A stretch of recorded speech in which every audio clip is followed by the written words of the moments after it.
Wengi hawafahamu kama presha na kisukari amekuwa ni adui mkubwa sana ambaye anasababisha changamoto ya figo kuweza kufeli au figo kuweza kuharibika moja kwa moja. Sasa wengi wamekuwa na changamoto ya kisukari. Unakuta mtu ana kisukari anaelea kwa muda mrefu, anaishi nayo kwa muda mrefu bila kutafuta suluhisho. Unakuta kuna mwingine ana changamoto ya presha, high blood pressure, na yeye anaelea kwa muda mrefu, ajui kwamba madhara yake makubwa yanaenda kwenye figo. Sasa leo nitakufafanulia vizuri kabisa ni kivipi figo inaharibika kupitia kuwepo kwa presha kubwa, presha kupanda, lakini pia kuwepo kwa kisukari, kuwepo na sukari nyingi sana kwenye damu, moja kwa moja na yenyewe inasababisha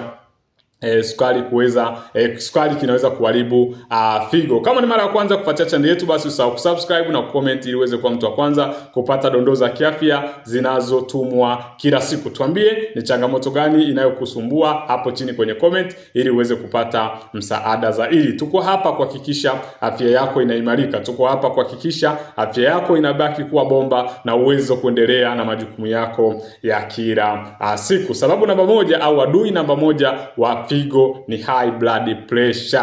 Tunasema ni BP au tunaweza tukasema ni pressure ya damu. Huyu ndiye amekuwa ni adui mkubwa namba moja wa changamoto ya figo. Ni kwa nini? Kwa sababu inasukuma damu kwa nguvu ndani ya mishipa midogo ya figo. Sawa? Unapokuwa na changamoto ya pressure, ina maana pressure, nimeshawaambia kama una changamoto ya pressure, unachotakiwa kutibu na tibu mishipa, ambayo mishipa ndo chanzo kikubwa hapo cha pressure ambayo itakusaidia kuondokana na changamoto hiyo. Kwa hiyo unakuta unapokuwa na changamoto ya blood pressure, unakuta damu inasukumwa nyingi kwenye mishipa midogo ya pressure ya figo. Sasa kama damu inakuwa nyingi kwenye mishipa midogo, nafikiria kinachotokea ni nini? Ni kuanza kuharibika kwa nini? Kwa figo. Tunafahamu kwamba ndani ya dakika moja mwili wako unasukuma damu lita 5. Sasa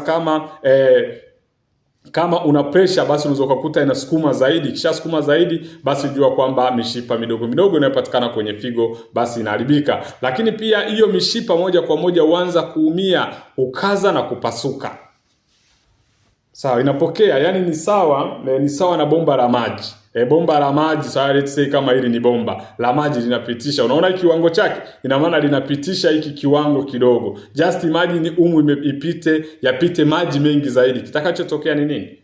Kama sio kupasuka. Yani ni kama upepo, lazima itapasuka. Kwa nini imeenda? Kwa nini? Kwa sababu imekuwa ni nyingi zaidi. Kwa hiyo ni moja ya jambo ambalo ili wengi hatufahamu kabisa. Sawa, ile mishipa inaumia, ile mishipa inakaza na inapasuka kabisa. Ikishapasuka kinachotokea ni nini? Ndo hapo changamoto inaanzia hapo. Lakini pia moja kwa moja figo inashindwa kuchuja sumu na maji. Sawa, ikishapasuka ile figo inashindwa kuchuja sumu na nini? Na maji. Ndio maana unaona inaleta ni changamoto kubwa.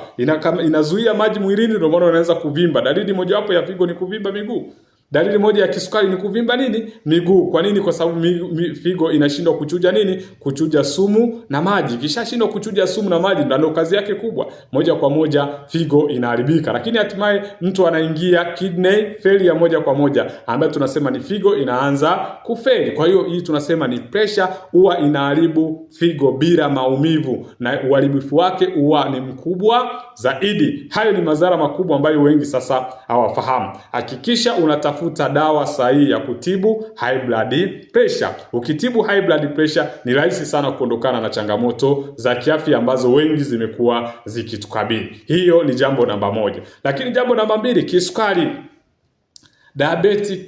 Diabetes. Sawa, kisukari. Sawa, sukari mara nyingi huharibu vichujio vya figo, glomeruli. Sawa, moja kwa moja tunasema glomeruli moja kwa moja huwa inaharibika. Glomeruli kwenye figo ndio huwa inachuja.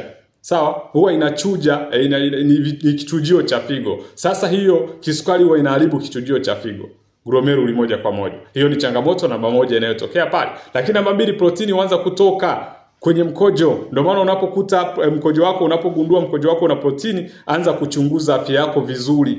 Protini kuzidi kwenye mkojo, ina maana protini imeanza kutoka kwenye mkojo. Ina maana vichujio havifanyi kazi vizuri. Ndio maana wengi wanakuta protini iko kwenye mkojo. Tunaposema protini kwenye mkojo ndio kitu kama hichi.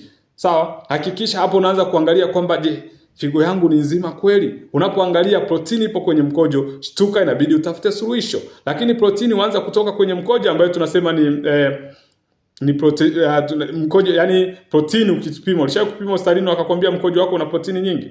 Kwa nini? Ni kwa sababu vichujio, glomeruli imeweza kufa. Lakini pia figo uchoka na kufa taratibu. Unakuta figo yako inaanza kuchoka na kufa taratibu. Upelekea ndo wale watu umefikia sehemu dialysis inafanyika mara kwa mara, lakini pia unapandikizwa figo. Lakini pia kisukari kikaa kwa muda mrefu bila kudhibiti, figo wasilika moja kwa moja. Na kama una changamoto ya figo ya kisukari, hakikisha unatibu kongosho. Kongosho ndo chanzo cha kisukari. Kongosho ndo inazalisha homoni ya insulin kwa ajili ya kudhibiti nini? Sukari. Chanzo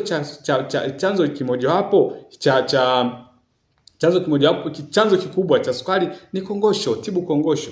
Dawa nyingi hazitibu kongosho. Tibu kongosho, utaona afya yako itakavyokuwa. Dalili za mwanzo za figo kuharibika ni zipi sasa? Ya kwanza ni miguu na uso kuvimba. Unavimba miguu na uvimba uso kwa sababu mwili wako unashikilia maji, haupotezi yale maji. Namba 2, kukojoa mara nyingi usiku. Unakojoa mara kwa mara. Kwa nini unakojoa mara kwa mara? Figo yako imeanza kufeli, haichuji tena sumu na maji. Lakini na 3, mkojo kwenye povu. Unapohisi mkojo unakuwa na povu nyingi, figo. Cheki figo yako. Uchovu usioelezeka na kupungua hamu ya kula. Basi hizo ni dalili ambazo unakiziona, basi jua kwamba figo yangu imeanza kufeli. Jinsi ya kujilinda: hakikisha pressure yako isizidi 130/80. Isizidi 180/80. Lakini ya pili, dhibiti sukari kwenye damu. Cha pili, epuka matumizi ya chumvi. Sawa? Pima mkojo wako mara kwa mara na epuka kutumia dawa za kupunguza maumivu mara kwa mara. Ibuprofen, diclofenac, punguza na kunywa maji ya kutosha. Hapo itakusaidia moja kwa moja kukuondolea kazia kwenye figo yako. Tuambie ni changamoto gani unayokutesa, tuambie hapo chini kwenye comment ili uweze kupata msaada zaidi. Nikumbushe, kama ni mara ya kwanza kufuatia channel yetu, basi usahau kusubscribe na comment ili uweze kuwa mtu wa kwanza kupata dondoo za kiafya tunazozituma kila siku. Karibu na Mungu apate kukubariki.